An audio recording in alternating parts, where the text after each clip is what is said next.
Hi everyone, welcome to another WordPress Wednesday. My name is Kori and this is Yusuf Chowdhury here in San Antonio, Texas, and I'm excited today to hear him walk you through part 3.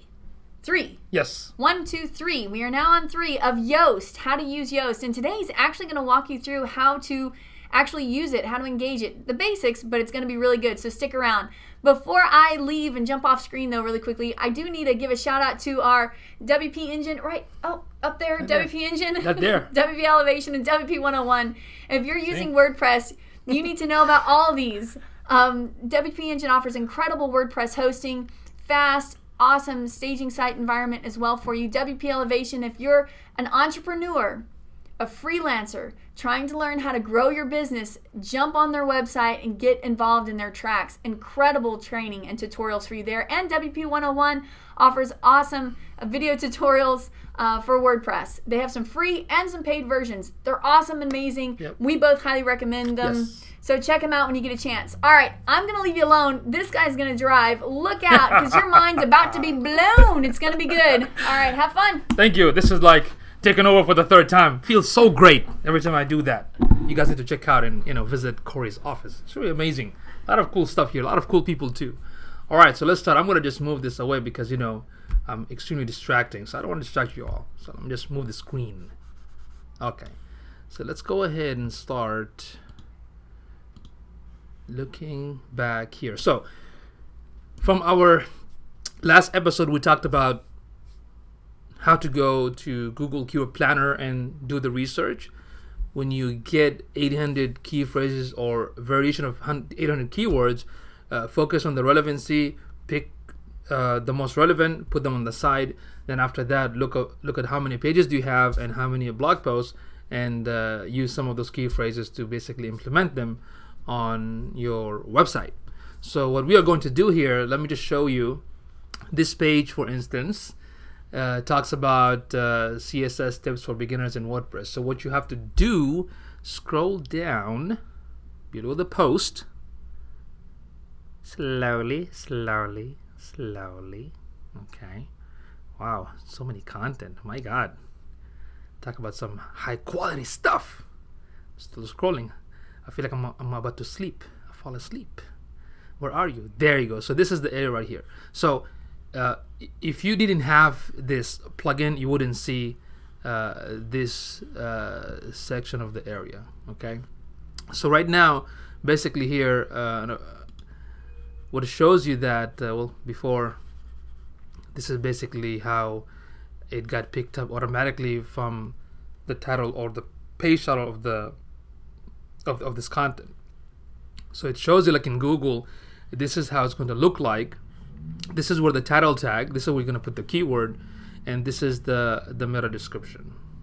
Okay, look at the focus keyword, and I'm going to tell you one of the things that people make a lot of mistake is that you don't want to put tons of key phrases in this area. The focus keyword basically means this is where you want to focus on one key phrase that you want the search engine to kind of help you to get the traffic for, or get some type of ranking. So here we're gonna go with CSS tips for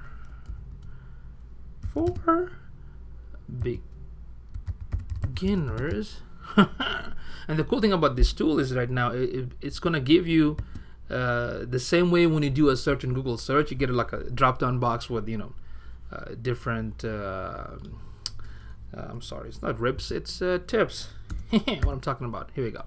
So we'll give you a variation. If there's any variation available, it'll basically try to give you any other topic within this key phrase. Does that make sense? Like for instance, if I just start typing beginners, see what happens. Beginners yoga, beginners movie, something like that. So you get the point. So this is pretty cool because it helps you to give you what kind of variation of other key phrases already out there that you can pick it up. But for today, since the topic of this page is about CSS, we're gonna focus on CSS tips. And in fact, here's the cool thing. Check this out. The CSS tips. Oh, CSS tip box, CSS tips and tricks. Let's see what comes up. Nothing. All right, that's fine. You don't always have to go by this exactly, because we already did the keyword research, and this is what we found out. So this is your focus keyword. This is what you want to try to look into it. Now, the second thing is right here, the SEO title, which is this area, the title tag, the page title. Even though you picked CSS tips for beginners as your main key phrase, when it comes to the SEO title, you don't have to just put this exactly as it is. Okay, you don't have to just put that exactly as it is. You can add additional. Let me go back here. Additional words. What do I mean by that? So I can just go up here and make sure I'll fix all these. You see what happened here? It changed quickly. Now it shows you that this is how it's going to look like in search. So what we're going to do, make sure that they all comes out great. CSS, make it look like professional. Okay, for beginners. Okay, we can do that. The title of of this page. Then after that we can use this symbol, or we can also say by maybe like Kori Ashton, or by Webtegrity, or we can also put something like dash whichever you like. Since the name of the website is WP for Wednesday, we can do something like that, or we can also type WordPress with Wednesday. Okay, so as you can see, this now if you look at the page title, you will see that it's highlighted for a reason, because that's your focus. And now on the meta description, this is how typically Google automatically will pick it up, whatever is on that page. So what you need to do, and you need to make sure that it will not do that. It is something that should not be automatic. You have to actually write something enticing and interesting, because what happened, even though this helps with the search engine, the meta tag description doesn't, but it does help with the click-through rate. What do I mean by that? Well, basically, if your description is enticing and interesting, it will allow the visitor to click on your website. So I'm going to say something like, are you looking to learn? Okay, I'm going to say something like, are you searching for, are you looking to learn, or are you looking to learn, let's see, are you looking to learn CSS tips for beginners? As if you are talking to that visitor of the somebody that found the website. So you have to make it very interesting. Are you looking to learn CSS tips for beginners? We can say something like, you came to the right place, or click the above link for more information. Okay, so anyway, and make sure, remember that the title tag should not exceed 70 character, and the meta description, of course, not more than 156. And the whole purpose of the meta description is to make it, like I said again, interesting, to allow the visitor to click on it. And as you can see in this area here, it tells me that the same key phrase that I'm focusing on showed up on the article heading once, on the page title, which is right here, and also on the page URL. What does that mean? If you go all the way up, right here, that's what they mean. So the keyword is already in the title itself. So it's counting the keyword on the title tag, but also it counts it on the actual link. So that's why it's telling you that's where the keyword is at.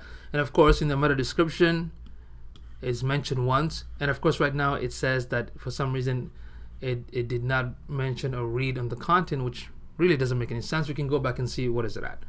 Okay, so this is how it's done, and what you do after this, you go ahead and click let's say I'm gonna go ahead and click on publish it. Okay, all right, so once it's published, now this color here that was green, that was gray, now it became green. That's very good. Green, yes, we go green. Okay, that means you're in good status. And you will find sometime red, which is very bad. You don't want to be red. Maybe orange, which is okay, or poor, or yellow. Now the next step after you do this, make sure you click on page analysis, and this is like your personal SEO assistant. So go through this and try to do your best to basically complete what is missing. So for instance, no image appearing in this page. Now, if this page requires an image, then you add the image. If it doesn't require any image, then you don't have to. You have not used the keyword or key phrase in any of the subheading. It doesn't matter because it's already on the first heading. If I don't need to put on the second header, or it doesn't matter. The keyword doesn't appear in the first paragraph. That is something that a lot of folks prefer, but again, it really is not that crucial. But if you want to put on the beginning, that's fine. But you have to make sure that the content is talking to your audience and not something like robotic, like meh, meh, meh. Okay. The keyword density is 0%. What they're trying to tell you, what the tool is trying to tell you, that you need to mention this keyword at least once or twice, then it will give you some sort of keyword density. Even though keyword density right now really doesn't matter, I personally think that if you keep it within 1%, or basically not less than 1% and not more than 1%, you should be good. Okay, and that's about it. And you can apply this on every single page, and at the same time you can apply this on every blog post. So the process is the same, but just make sure that the key phrases or the keyword are relevant on every page and also on every blog post. And just let the tool guide you. After you do all this stuff, let the tool guide you, click on page analysis, and you're good to go. Okay, so okay, here we go. I'm back. Yeah. All right, so let us know if you have any more question, and if there was anything confusing, we'll be more than happy to go ahead and answer those for you. And that's it, folks. We'll see you next time on part 4 on how to submit the website for indexing through Google Webmaster Tool, or aka Google Search Console. Yeah, that's the new name that they changed it. I don't know why, but we'll see you next time, folks. Yeah.